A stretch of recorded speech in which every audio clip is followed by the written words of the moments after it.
Stand and start with a prayer. O heavenly King, thou comfortest the Spirit of truth, who art everywhere present and fillest all things, treasury of blessings, and giver of life, come and abide in us, and cleanse us from every impurity, and save our souls, O good one. So I want to introduce Dr. Dan October to everybody. He has had multiple different careers, but he's done research in anthropology, done research on the brain. He has taught at USC for many years, and especially a class on faith and science. And constantly, when you were teaching that class, there would be people becoming more and more interested in Orthodox. People coming to the parish, looking into it. And he used to say, I want to get people on first base. Because so many people in the modern world grow up with a sort of reflexive but unreflective materialist assumption. It's just matter of motion. The science said so. I think I heard that on the Discovery Channel. Right? And so he wanted to question this and interpret it in this way, to look at these assumptions, to undermine them and get them to see something a little broader, to be a little skeptical about their skepticism. And thank God, you got many, many people not only in the first base, but then other people who became more and more interested and saw faith as a result. So I'm looking forward to having you talk. You're a good communicator and able to help show people about these things, especially the icons, the relics, the miracles that happen to this day in the Orthodox Church. Thank you.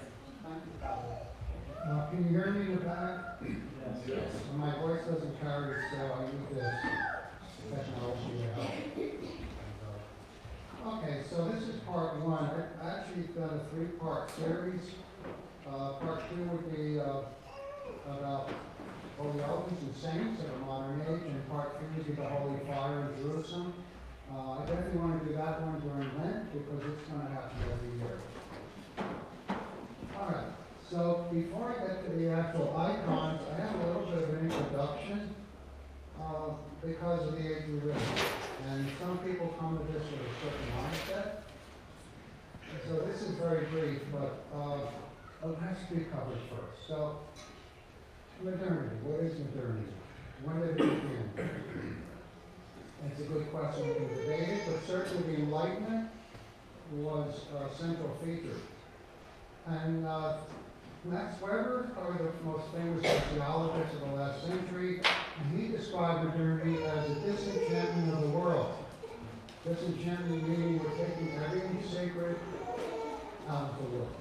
The world becomes just so much material stuff that we can explain.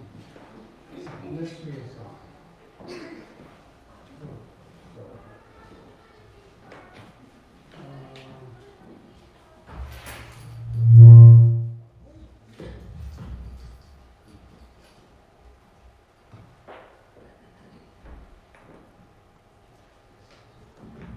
So what I call the dominant paradigm, meaning it's the way we view the world, the dominant way the West views the world, the way you get in your educational system, the way you study history, biology, psychology, doesn't matter. There's this underlying paradigm that the world is like this. And it consists of some form of materialism. I put physicalism and naturalism on the side. There are slight differences, but the bottom line is the same. And rationalism. And that became the dominant paradigm of the modern era. And it's a reductive world stripped of all things sacred and transcendent. Many Christians of the last centuries, most notably in the West, approach the universe in ways that are similar to that of the materialists, because for them God is outside the world and only on occasion breaks into it to do a miracle, if at all. So in the process, miracles are ruled out of existence by fiat.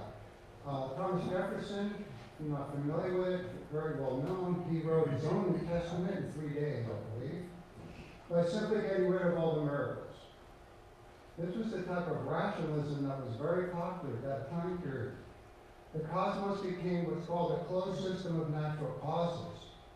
It's a self-contained little unit that nothing from the outside can break into.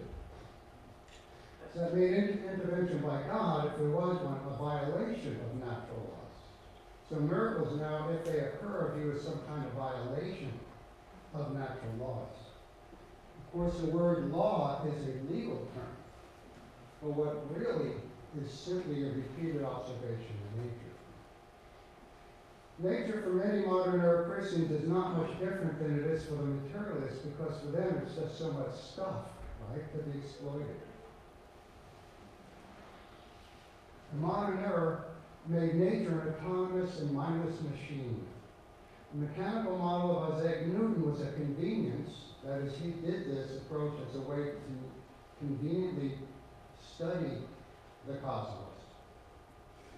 But it morphed into a picture of reality. The cosmos and all in it became a machine. And Isaac Newton's blamed a lot for that. The creation is severed from the creator, and we get deism. Deism was very popular during the time of the founding fathers of this country. It was what intellectuals believed, and it's really not different than atheism. It's just the idea that God created the world and then went on his own way. He's gone. Doesn't take part in it at all. So Christianity became subsumed into the age of reason. It is rationalized and intellectualized. So it's a set of arguments now that one proves or disproves. There are also Gnostic tendencies that came to modern Christianity. The Eucharist is reduced to symbolism or worse. The physical beauty of the church to four bare walls or a stage with screens and flashing lights. The sacramental nature of Christianity has been lost for centuries in the West. But ancient Christianity was not imbued with the ethos of the rationalist Enlightenment. Orthodox Christianity is pre-modern. It's not modern or postmodern. So the creation, we understand, is fallen, but it's not junk. And it can be sanctified to become visible manifestations of the sacred. Philip Sherrard, if you're not familiar with him, this is a very powerful little book. Nature is not something upon which God acts on from without, but something through which God expresses himself from within. So the idea of sacred objects, by the way, is well known in many cultures. I have a propensity to study native peoples. I find their faith often is much closer to ours than Western Christians. I highly urge anybody to read about Orthodox Alaska and to look at the documentary called Sacred Alaska, and you'll get a sense of what I'm talking about, and why Orthodox Christianity just resonates with these people very easily. They get it right away. And now, even in Scripture, the idea of the woman touching the hem of Jesus' garment. Jesus said someone touched him because he perceived power coming out from him. She touched his garment, not him. And in Acts, now God worked unusual miracles miracles by the hands of Paul. So even handkerchiefs or aprons were brought from his body to the sick, and disease left them, and evil spirits went out of them. Just aprons and handkerchiefs. But when you're surrounded with the holiness, with holy men, then grace can come out of them. The martyrdom of St. Polycarp is well known. This is the time period he lived. He was a disciple of the Apostle John, and St. Irenaeus follows him, was an apostle. Polycarp, this is apostolic succession. So one is teaching the other, going back to the Apostle John. In any case, the beginning of this sentence, for we worship this one as Son of God, is a response to something. It was that Polycarp was burned at the stake, and the disciples wanted to collect his bones. As they say, they're more precious than gold. And the Jews were accusing them that, oh, now they're going to stop worshiping Christ and they're going to worship this one, Polycarp. And they were saying, no, no, no, we still worship Christ as God. But we love the martyrs as disciples and imitators of the Lord. And so this is already 155 AD. They took up his bones, more precious and costly stones and more valuable than gold, and laid them in a suitable place. And the Lord will permit us, so far as possible, to gather together in joy and gladness, to celebrate the day of his martyrdom as a birthday, in memory of those athletes who have gone before. In other words, we still do that today, the feast day of saints. We celebrate the day they died, as a martyr. Now, veneration of icons and relics is not magic, nor does it involve worship of the material world. We don't worship these objects, wood, bones, and stuff. We venerate them because of what they represent. So these are some of the books, if somebody's interested in reading more depth what the theology of the icon is. I thought I would just show you this. It's an early date, 150 AD, catacomb in Rome, St. Priscilla one. And here you can see Mary and Jesus. It's a style replicated in many later icons. Mary is holding Jesus in front of her, presenting him to the world. And that's a theme you'll see in many, many icons. So I have two of them right here. You see the same thing below. So it's an ancient theme. Second Temple Judaism made use of images and figures like David, Solomon, Esther, Mordecai, symbolic figures like palm branches, trumpets, and censers. And here's a picture of a Second Temple synagogue found at Europa in 235 AD, which is very beautiful. And you can look at the ceiling and you'll see nothing but beautiful artwork. It was not alien, that idea to them. All right, now we'll get on to this. Grace-filled miracle-working icons, some examples in our time. Some icons that week are very thin, consisting of nothing more than photographic copies of originals. The ancient icon, the original icon, is something that's painted on wood in a very specific manner. They use egg tempera to make them. It's very, very nice done in monasteries. In a more modern era, because we don't have enough of these, we began to make lithographs. There's just literally photographic copies, and we paste them on a piece of wood or something, sometimes a little thin paper. All of these have proven to have miraculous effects. So it isn't the wood of the paper. A piece of paper icon can exude miracle. Okay. And in fact, in Pittsburgh, in 1988, Greek Orthodox Nazareth camp, many icons began to weep like miracle. And some, it was covered by the Pittsburgh Press. And the fragrance was so strong that people could smell it hundreds of meters away. And icons have brought ardent non-believers to Christ. I don't have time to go in detail, but Father Seraphin Aldea, how many people here have heard of him? Very a student of mine went to grad school at Oxford, got a master's here in religion and science, and took a class of his, and was very, very impressed. He's a wonderful man.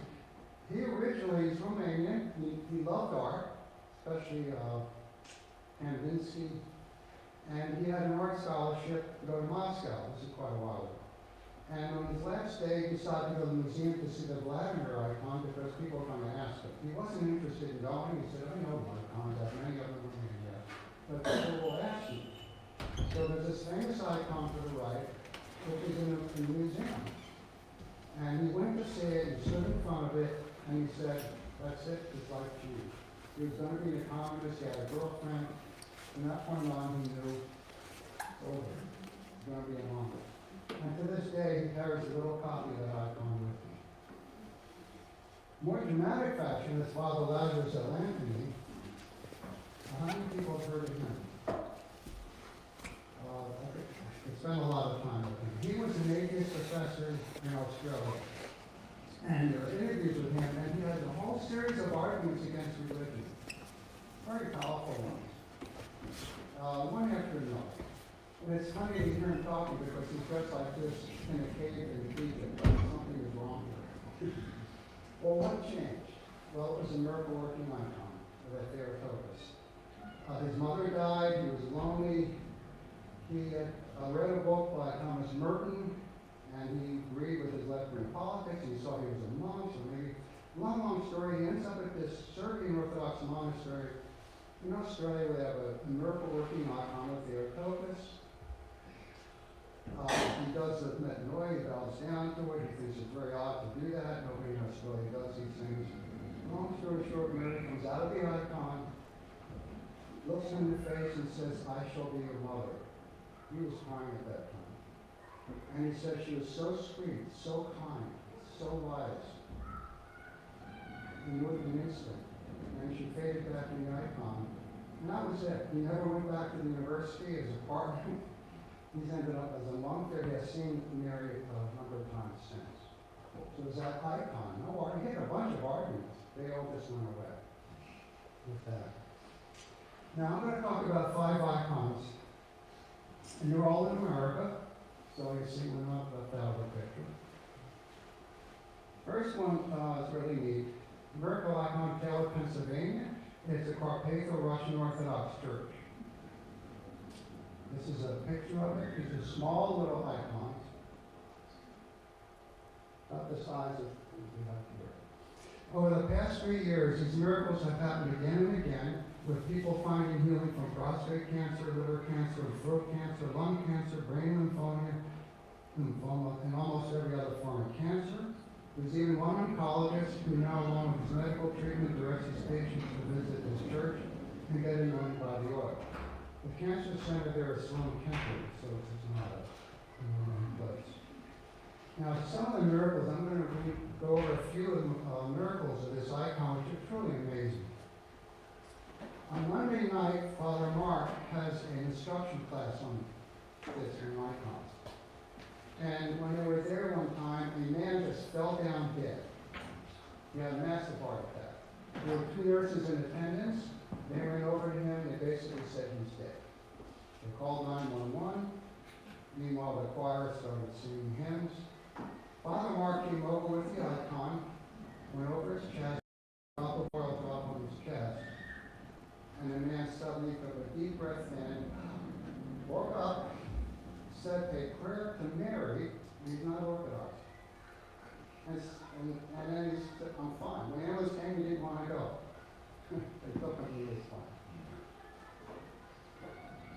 Then there's a woman who could not see through her pregnancies. Apparently she had 4 miscarriages, and what was happening is the spinal cord and the brain were not connected.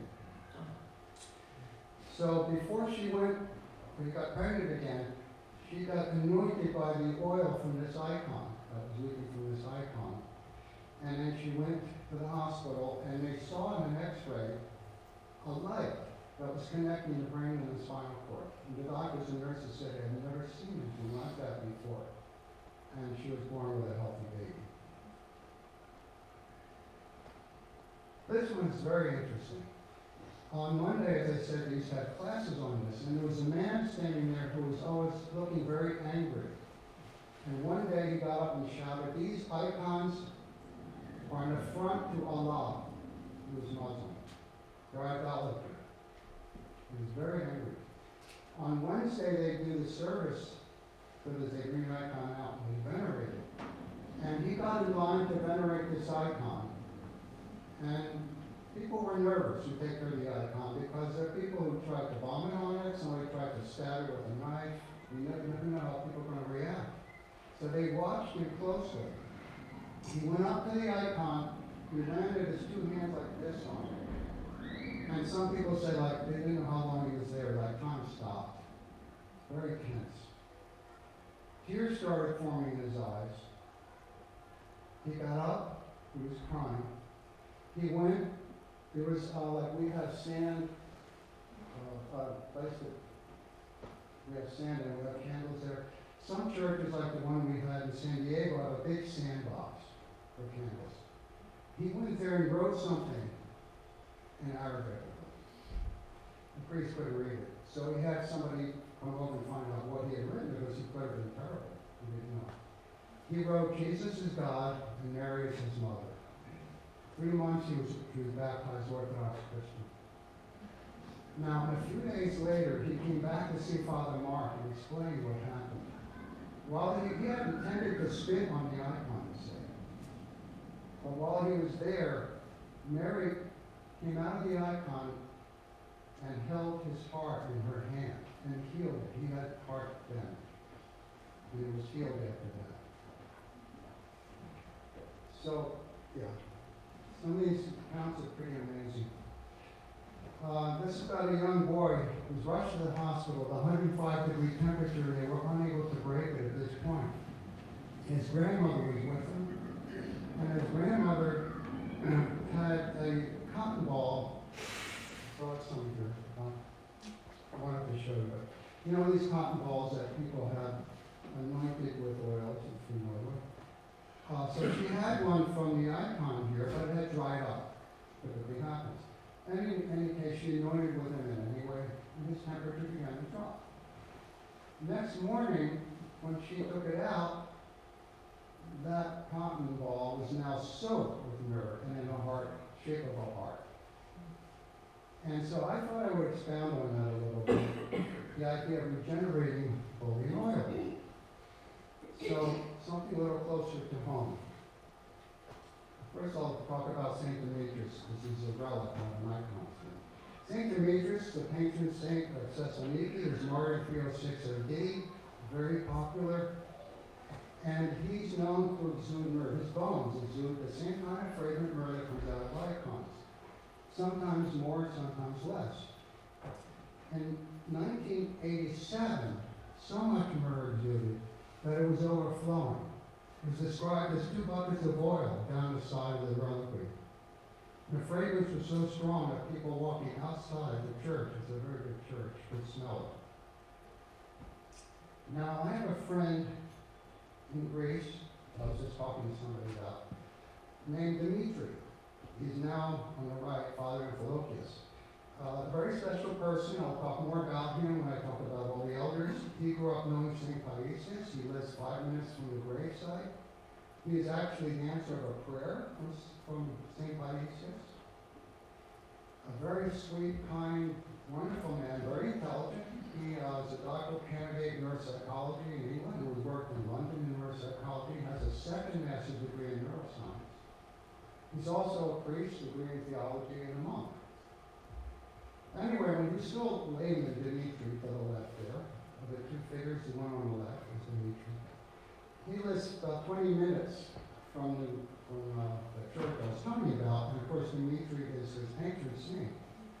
He has these cotton balls also, but they dried up. And I was doing a Zoom session with him, and he was all excited, showing me these icons. They had regenerated themselves. So now all the cotton balls were regenerated. He didn't have to go down to the anymore. And I could tell you more about his prayer rope, which exudes myrrh too. And now this is very recent. Father Hans. A lot of people here, I think, know who Father Hans is, right? Father Hans Cox. He does prayers with a friend of mine called Allison Mitchell. He has done many prayers over the years, very powerful, over the phone for people, and sometimes people have been healed. Pretty miraculously. Very powerful prayers. In any case, Joel Illith is the son of Mike and Wanda in our church. People know Mike and Wanda, right? Joel Illith lives in North Carolina. Anyway, their 3rd baby was born with terrible heart condition. and they're going to have to do some very serious heart surgery. So we did this prayer, and Father Hans did this prayer for Joel. But Allison Mitchell and Cindy and I were on the call too. And after the call was done, I often call Allison and we just talk more. And I was talking to her and she started getting all excited, saying, "Oh my gosh, it's overflowing. The oil's overflowing." I said, "What's happening?" She said, "Oil's just coming out of what they didn't have. It's filling up." So I said, "Well, take a picture for me." So she did. And this is what it is. These,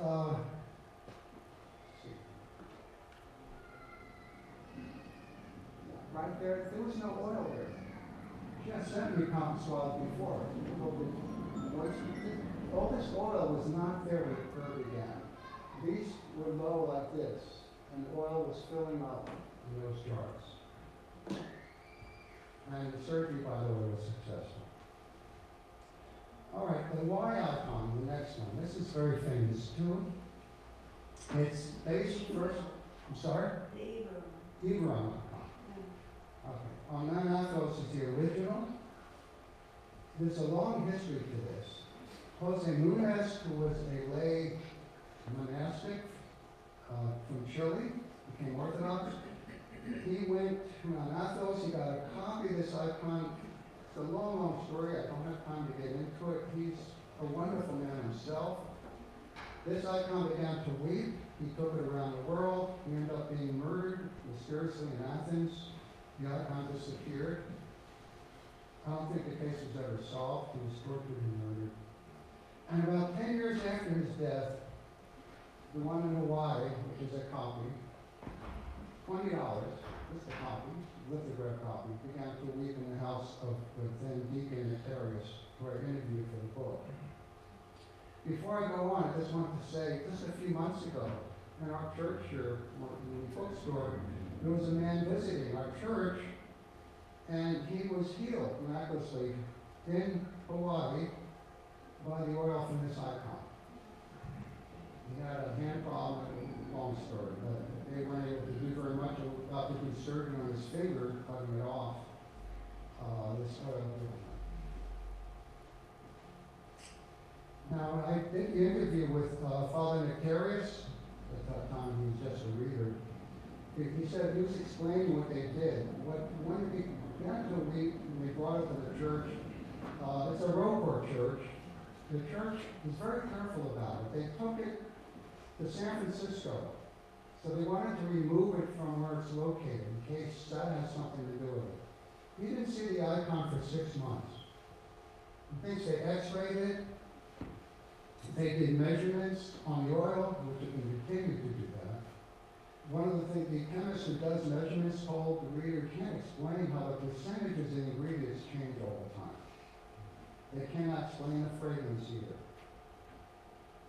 When the church was convinced that this is a miracle, then they put it on the altar and did an exorcism. I'm just showing the care that goes into this.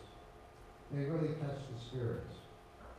Now I want to show you how on pasta, this does more than just weep a little tears. It's what we call myrrh gushing. And if I recall right, Nectarius told me that it may stop weeping during Lent. And on Pascha night, this is what happens. This is Pascha 2019. I'll just show you a little bit of this so you can see how small the icon is.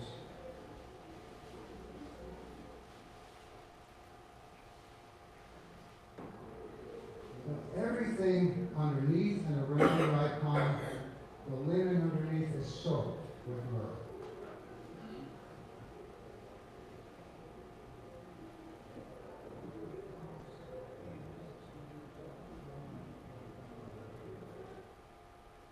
This is a little mission church in Honolulu. So this is myrrh gushing.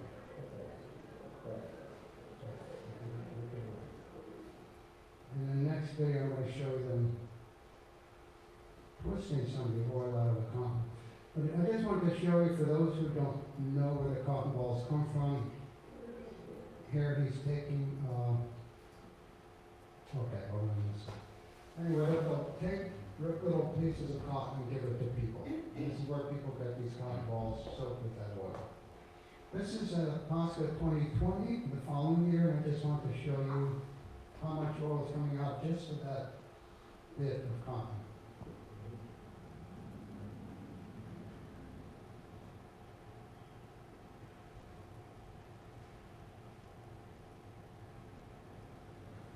We think of weeping icons just a little bit on the thing. This is pretty amazing.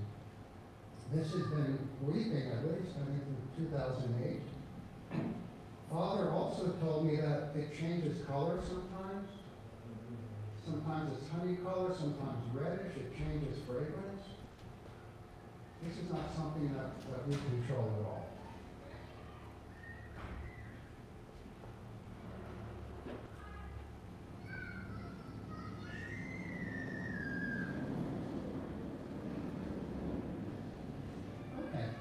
Moving on to Chicago, Our Lady of Cicero, Illinois.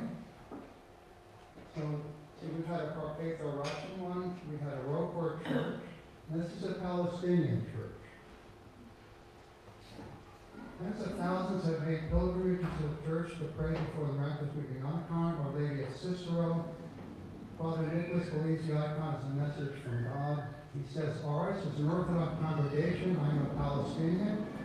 Most in our church are from the Middle East, a very troubled part of the world. I believe the icon is giving us a wake-up call, telling us to pray for the world. The world is not doing very well. To this day, the miraculous weeping icon has performed many miracles. A man brings holy bread to the church every week. He first arrived in a wheelchair. He could not walk. He was healed after visiting the icon. Now, I have interviewed these two things, one about a fire and a photographer. So I have an interview with the priest of the church explaining a short interview, just covering this thing called the fire and the photographer.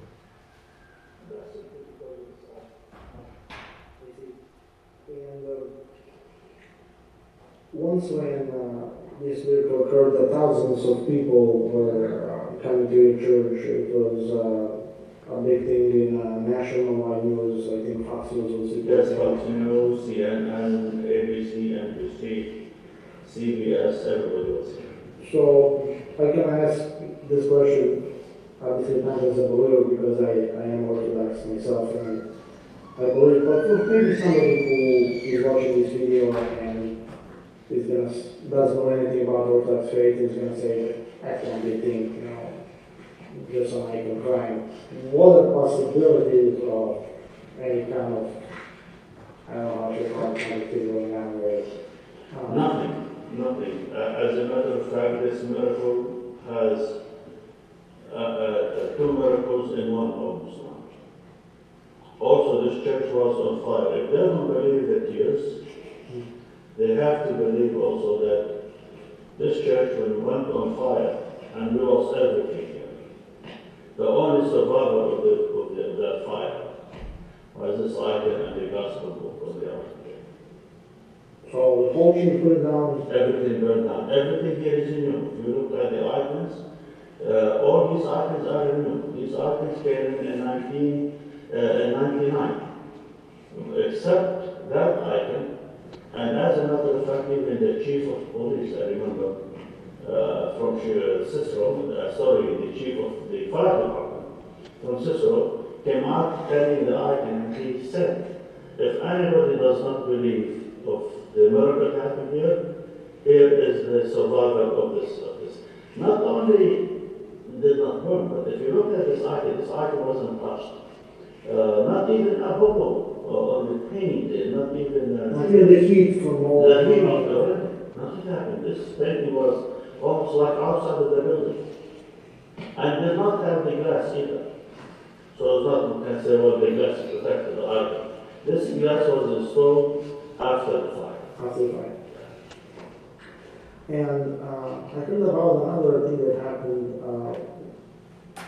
about the photographer who tried to Yes. build it. Can you tell us some more about that, please? Well, the night it happened, there is all kind of people who wants to use even a miracle for their own benefits or for our own gains, not benefits as in always receive benefits, but gains. So people were selling outside pictures.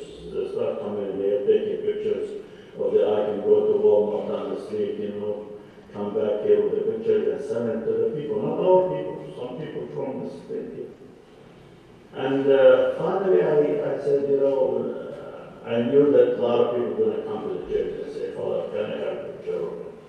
So I met this photographer who actually from Indiana, and to come and take a photo of this item, so we can duplicate, send it to a printer and duplicate it properly and bless the items in the altar and give them to the people.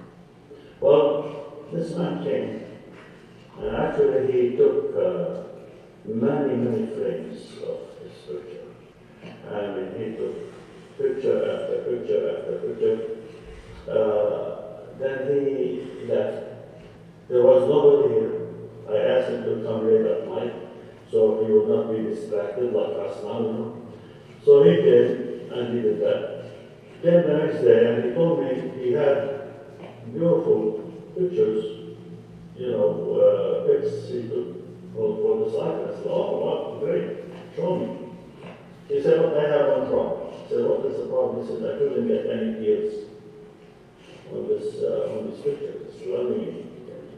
I mean, people were coming here with a regular small camera, and he was telling me how wonderful this camera and how powerful it is, He was professional photographer. I mean, with the lens this long, and he goes to me like this. He says, I can really take a picture of somebody maybe 100 feet from here, and there's a drop of sweat on his head, and I can't get that drop. I mean, to that point.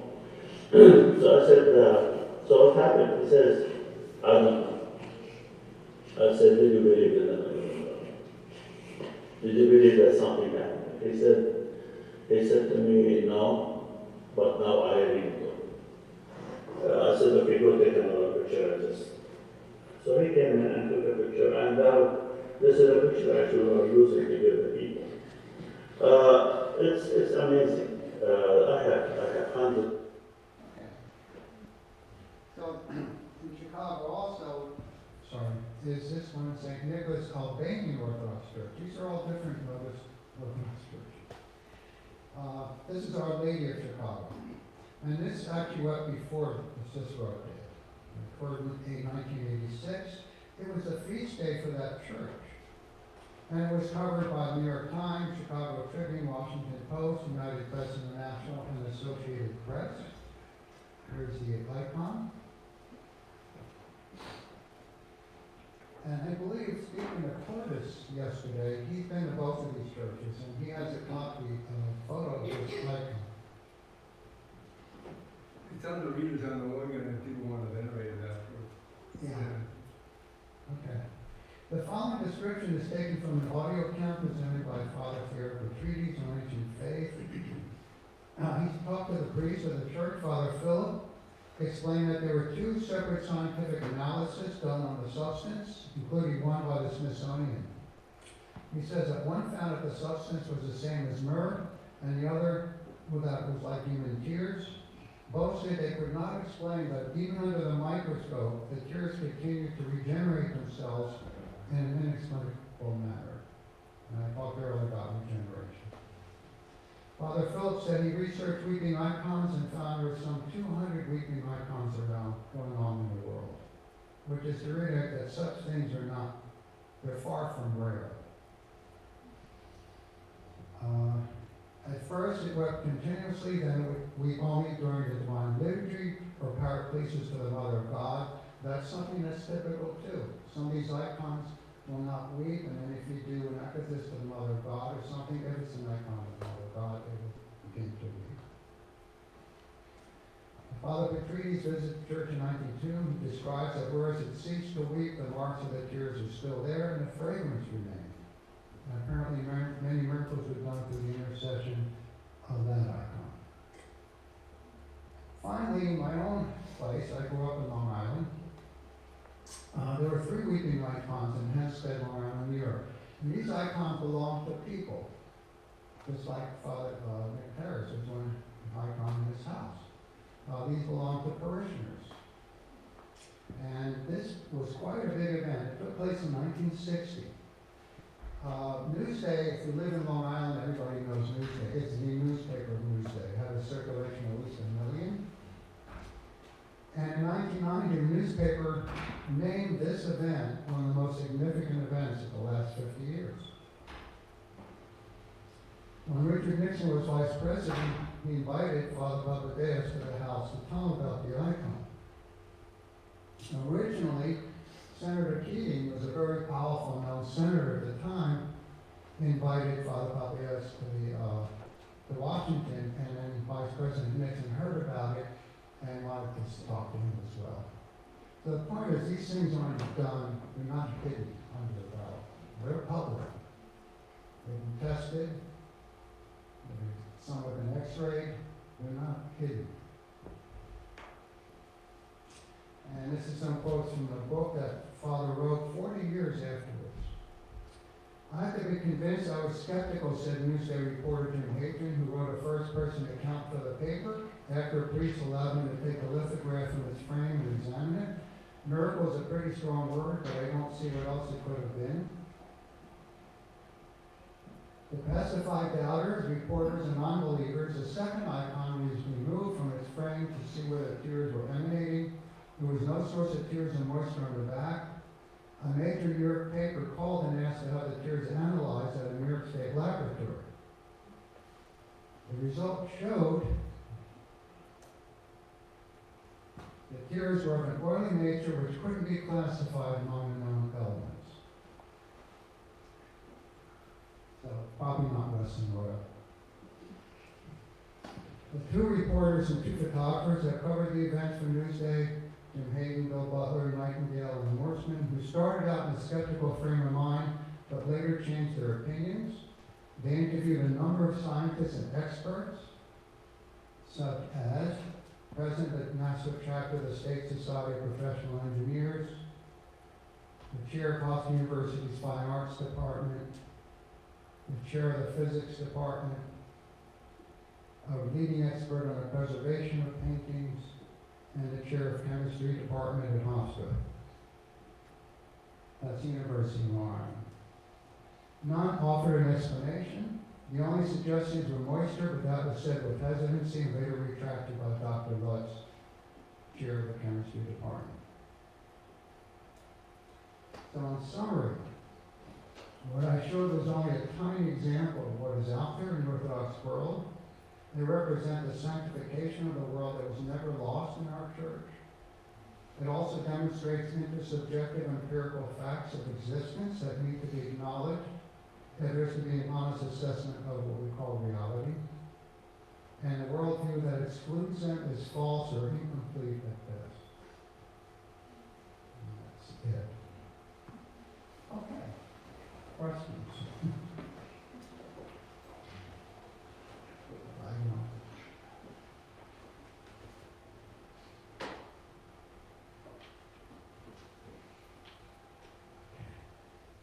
Any questions? Comments? Yes. Yeah, I was just wondering, in one of the books that you had shared, that was written by someone you know, asked, why did she cry? Yeah. So why, we often say it's tears, yet it's not, some of them are tears that those elements and some just oil. I suggest you get one's attention to show that it's something that is not usually genuinely happen. Or Yeah. Well, it's a very nice little book. I don't know if it's in print anymore, but why? Of course, Father could help with that much more. What I do know about why they cry is a lot of different things. For example, I understand 6 months before the war broke out in Ukraine, icons were weeping in Ukraine and Russia. Earlier than that, icons were weeping in Ukraine before they had the terrible floods. So sometimes it's that kind of rain. What it always seems to do is increase the faith of people. Sometimes it harmonizes problems that they're having. People focus on faith. It continually demonstrates that God is there, acting in nature and in our life, right? It overcomes scientific materialism in a way that arguments cannot. I could sit here and argue all day, but as you see these people who lose day and test it and can't explain it, it's right in front of them. There are many, many reasons. Father can explain a lot more than that. I remember when I was in Russia about 10 years ago, I was touring this chapel, and they were showing me different things, and I said, oh, and this icon replicates something. And I was like, oh, wow, you know, I think that's how most of us in the West are. A miracle. And the people there were like, well, yeah, I mean, yeah, it's a miracle. I told you it was a miracle. But the funny was, they weren't uncritically like, isn't that exciting? They're like, no, it can be bad. Like, this is like a message, and not all messages are good. You know there are miracles. Like, they don't need to be abused with the materialism. So sometimes it's a bad thing. Sometimes, you know, like I said, it's a hopeful message. The Hawaii icon, which is very incredible.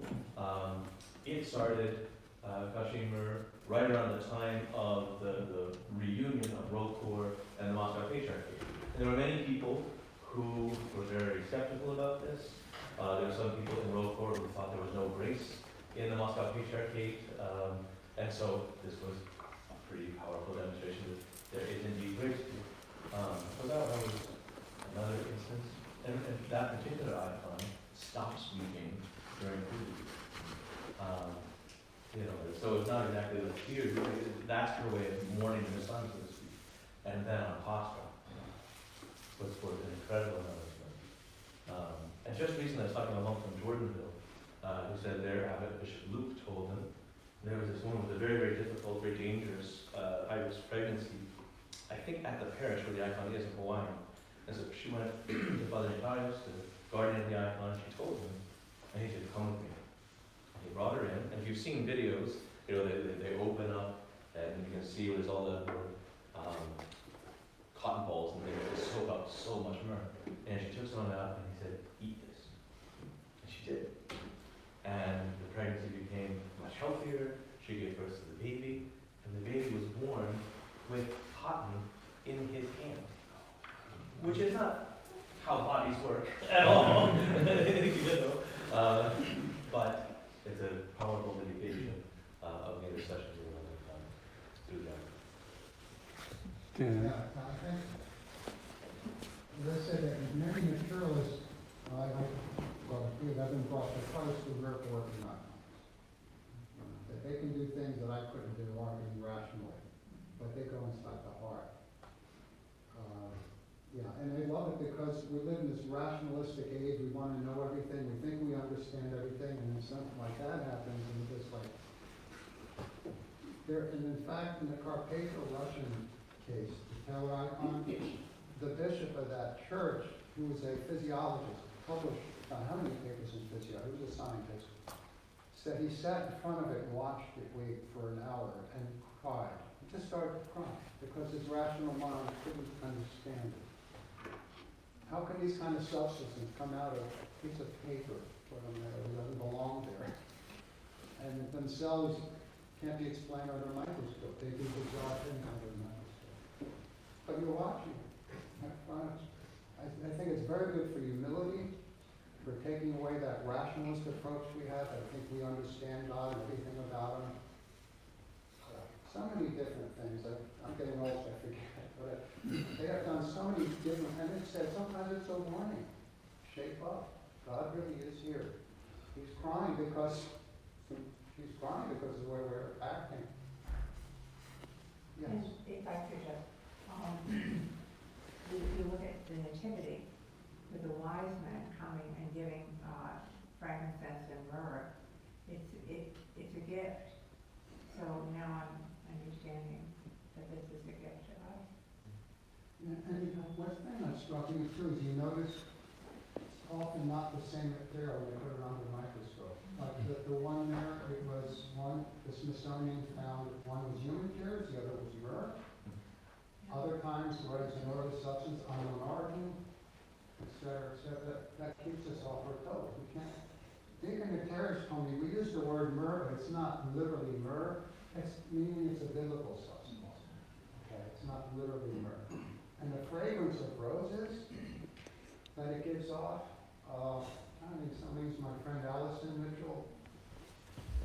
She's a Greek family who should be alive today, thanks to an elder in Greece, out of Flakios, who was the spiritual son of Saint Terrace. Amazing miracle. But I interviewed her family.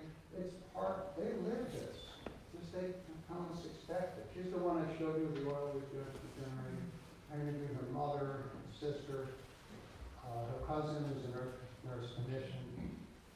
And going back to Greece and Carpathia, they live this. Because they're close to God, like you read the New Testament. They don't fall over and faint because something like this has happened. We're the ones, I would argue, that are abnormal because we don't see miracles that happen. There's something wrong with us and our society. I would turn that around. If you're a Christian at all, even if you're just a theist, if you look at any traditional society, you'll see that.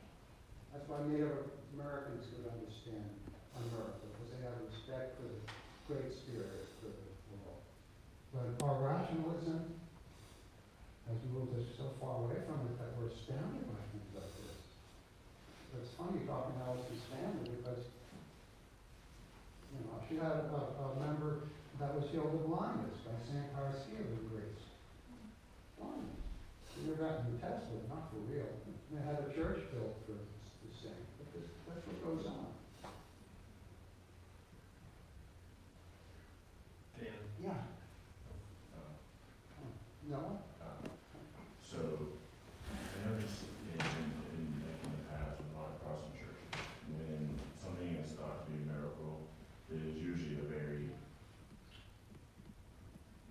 there's a lot of jubilation, I guess, like, oh, praise God, all this and praise. But I noticed in the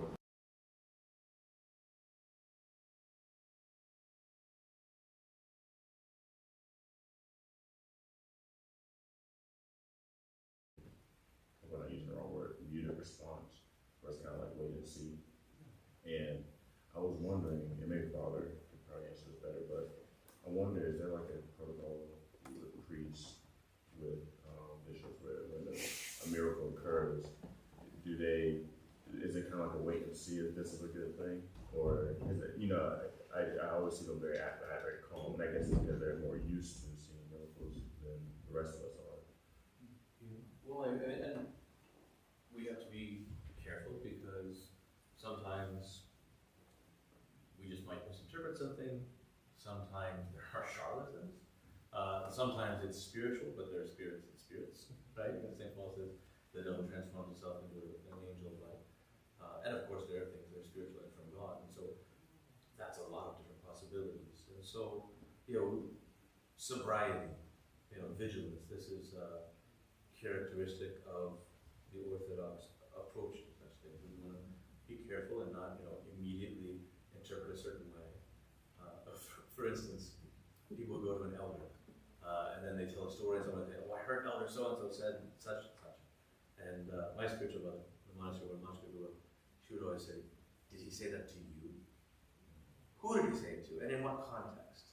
This might be, because it can be easy to load it up with portion and things like that. For instance, the Hawaii Wi-Fi in particular, when it first started gushing myrrh, they told the bishop took it, they did exorcisms, they waited, they wiped it off, they came back, and they were very careful to go through this whole process to sort of eliminate other possibilities and to not rush to conclusions. So that is the normal sort of path to be discerning.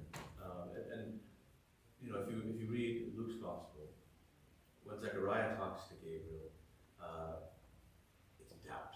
How can this be, right? And he's chastised. He doesn't speak for the entire duration of his wife's pregnancy. But when the Mother of God talks to Archangel Gabriel, she says, "How can this be?" It's not doubt, it's a watchful. she's not chastised. You know, so there's a difference between being doubtful or skeptical and being watchful, being sober. Yeah, Dimitri in Greece told me how it was working on cotton. Now they always, first thing they do is remove it from its locale.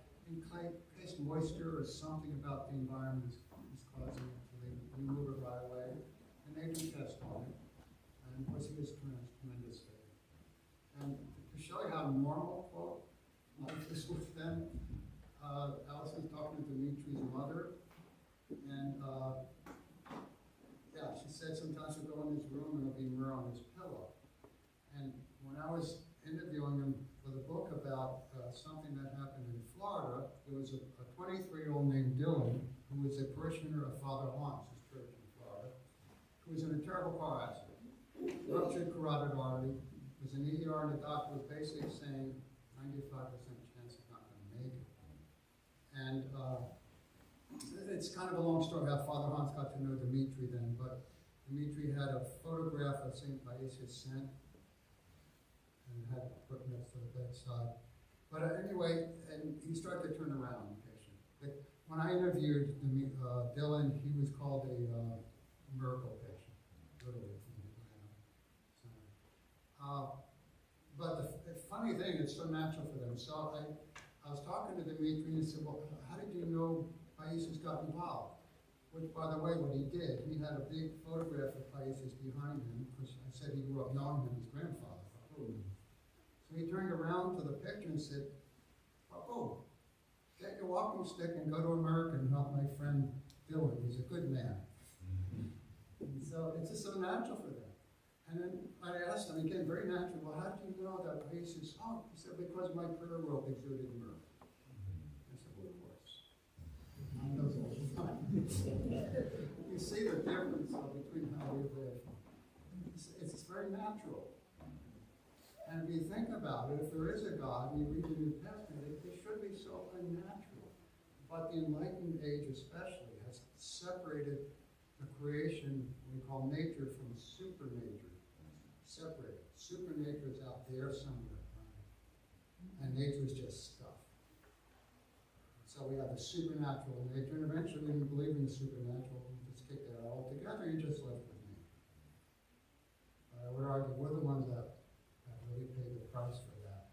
And so our faith is in the head.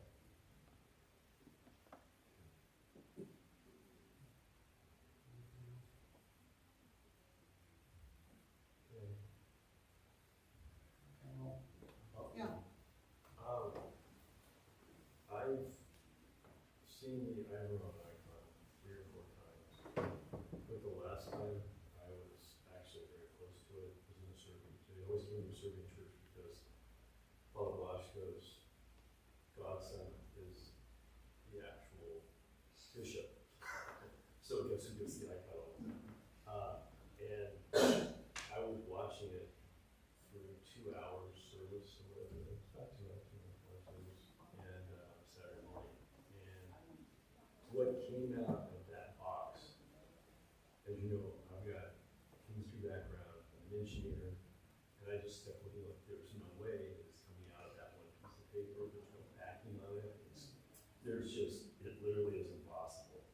And I will tell you, and as many of you know, one of my best friends happened to be an acolyte for St. John Timovic. And at our old parish, there was a girl that had an illness that if you get it the second time, it will kill you. It will hit hands or butts. And she got it the second time. In the hospital, they were actually had given up. All the medical personnel had really just given up and moved over to the nurse's station and were talking amongst themselves, and probably some grief or whatever. Greg had heard a voice say, because this is not just from icons, give her oil. It was a familiar voice. He walked into the mother-in-law and said, I've been told to give you this. Should I tell? Because I know everybody involved. She's dying. Everybody's giving up hope. Her mother walked walks in, sees all the people at the nurse's station, and he goes, do you mind if I like anoint you with oil? It's oil from the lampada of St. John's, right in the state up in San Francisco. They said, no, we've done everything we can do, go ahead and do what you want. I can't do it. She walks in, she starts anointing with oil.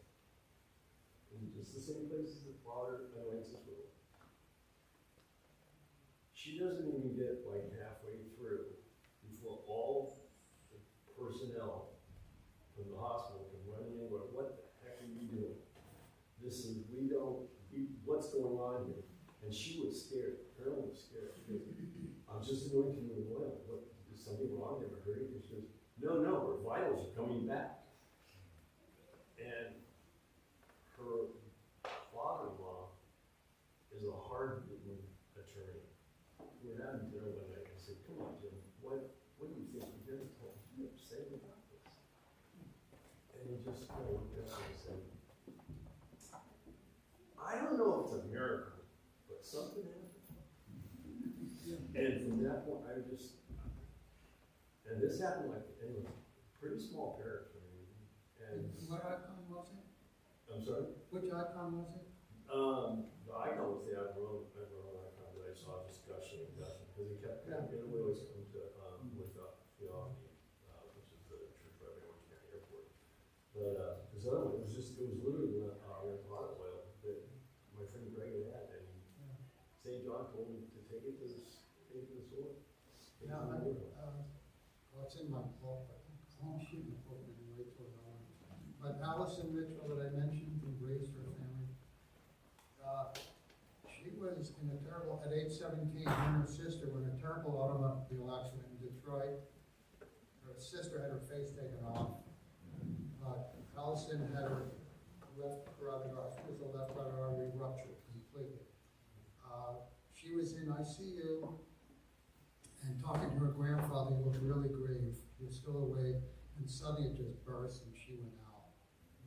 Said there was stuff, what do you call it, fluid coming out of her ear, eyes, she was out. She was in a deep coma for months. Her family is Greek. They anointed her with different oils. Nothing happened.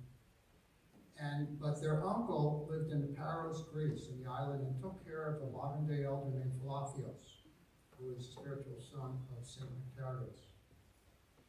And so they called the uncle, and he talked to the elder and said what happened, and the elder prayed until his knees bled. He got up, went to the elder, he had oil, he had relics of Saint Macarius, he was a spiritual son of his. He had oil there, and he gave it to the uncle, and he said, send this to the mother and have her anoint Allison, and she'll be up and fine in 7 days.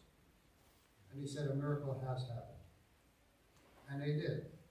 The mother, when she gets the oil, goes in ICU, anoints Allison with it. Now at this point, Allison is on a ventilator. She's paralyzed on one side, she has chest tubes in, IVs. The description Allison gives is in the book, it's very long, between darkness and light, and what she goes through. After 7 days, Allison comes rushing out of this darkness, sees Christ. She says that love shall never forget. She would cut her throat for Christ. And comes out, wakes up, as in awake. Now, if you study comas, you don't come out of a coma like that. Even if Dylan, who I interviewed after 2 months in the coma, was very slow. She wakes up, says, get this stuff off of me. Starts ripping tubes out. The paralysis goes away like that. Her grandmother is in the room. She says, hi, ya. The doctors are freaking out. She had a very famous neurosurgeon, Portnoy, who was invented something called the Portnoy valve or something. They couldn't explain it. They called the mom and said, listen, we have, it could rupture again. They couldn't fix it. And if she lives, she's going to be on anesthesia medicines the rest of her life. She can't have children. 2 days later, they called the mom, because I interviewed the mother too, and said, take Allison home. So she went home. She's never had rehab, never took anesthesia medicine, had 2 healthy children. 40 years ago. And that was all there. That was pretty specific, 7 days. So this stuff goes on around us in the world, but the world denies it. There are thousands of miracles associated with St. Titus. But it's interesting when you know close people, and you've done other stuff with her sister and so on and so forth. But anyway, in this case, oil from relic. Father Ignatius, I mean, when you went to see Dennis today, you give, generally, the priest comes and anoints people who are in the process of dying. Is that connected at all to what we're talking about with the? I mean, it is an anointing with oil. It's olive oil that's blessed through the prayers of that service, of the mystery of Holy Unction. And, it's a dual purpose. It's both for the healing of body and for the healing of soul. Unlike Catholics, we don't call it extreme unction. They associate with, on your deathbed, which actually kind of defeats the purpose. I mean, they don't expect it to ever make anyone better, that they do it right before they die. Whereas, we don't tell God what to do. We make our requests. And sometimes he does, heal people. My father-in-law was very, very close to death. He was 91, and he had gone septic, and he was unconscious, and he was intubated.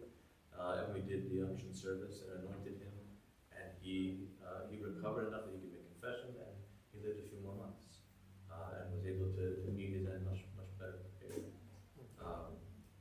So it's related. I mean, it starts out as ordinary olive oil that will come from an icon or something, but it's blessed and it becomes a mystery of the church. And I also anointed him with oil that came from the oil lamp of Yoronisa Chakerkia, who was an abbess in Pennsylvania. And this is similar to what Bob was talking about. It's a common thing to have oil that's been in the lamp that's burning before the relics of the saint, and to anoint people with it. Actually, St. John Maximus, in his lifetime, there was someone who was like on the brink of death, going to die, and he gave your friend oil from the Holy Sepulchre. And he said, you have her be anointed. And the woman came back the next day, and she was exalted. And and he kind of cut her off, and he said, well, I know. That's why I gave it to you. Of course. And Yoronisa Chakerkia, she's worked incredible miracles with her oil. And it's just olive oil. It has no scent in it whatsoever.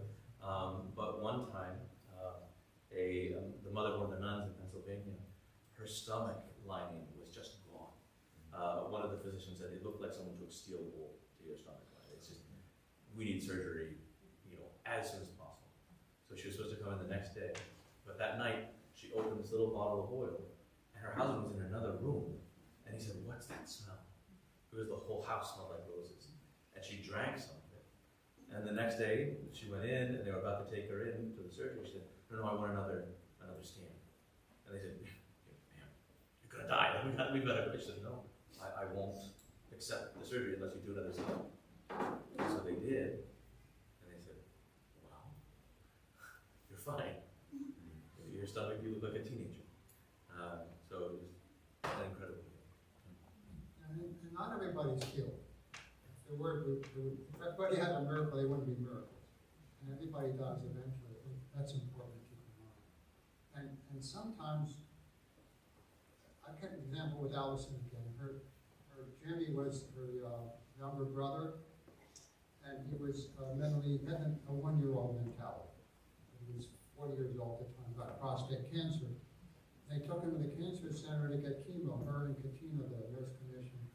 And they didn't explain anything to him in the morning, and he didn't understand. They're putting IVs. He went crazy. I mean, he was strong, and he almost broke the chemo bag. That's really dangerous. So he was scared to death. Here's the mind of a 1-year-old. So the oncologist came out and said, "We're going to have a different plan. Bring him back Tuesday. We're going to put him under anesthesia and all that." Meanwhile, she got oil, sacred oil, from the Hawaii icon, I believe, sent FedEx to her. And they anointed it with him. And he calmed down in the motel room. On Tuesday, they brought him in, opened the bottle, as Allison said, 20 million roses. Oh, you could smell it. Like, what's that smell? And they anointed him with it and calmed down, started to laugh. The nurse came over with a gurney to put him on. He stood up himself, went to the gurney, laid down. They did everything, chemo, no problem. He looked up, he was just laughing so much that Katina said, people just started to laugh. You couldn't help it. And he said, you know, do you see the Panagia, the Mary? Do you see Mary? Because he would. He would see things we don't see with his 1-year-old mentality. And then the next year, he took the chemo, never lost weight. He was fine and healthy. So sometimes, let's get up, you know, as Elder Fear said, God uses medicine, doctors and medicine. And you go there first, and that doesn't help. So here's a case with the oral help, but it helped the doctors do what they do. So there's so many different kinds of examples. Oh, one more thing. And when I was interviewing Father Nectarius, he was telling me that the symbiotic relationship that this has with God. That in Palestinian churches, not churches, but in Palestinian homes that have no oil, they'll read olive oil from their icons that they actually can cook with. And they don't have wicks. They have this happened in Monster where they grow certain flowers that make perfect wicks. And so it's a symbiotic relationship with God in the world, providing the oil we need and the wicks and so forth. It's actually a very profound subject.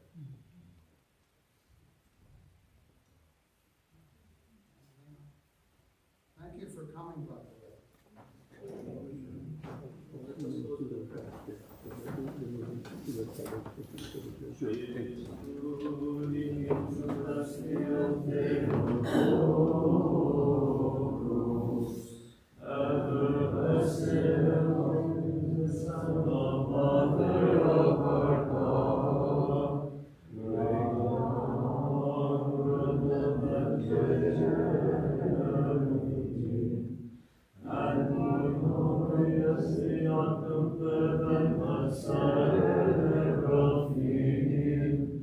Without corruption, thou gavest birth to God the Word. Your Theotokos we magnify thee. And thank you all for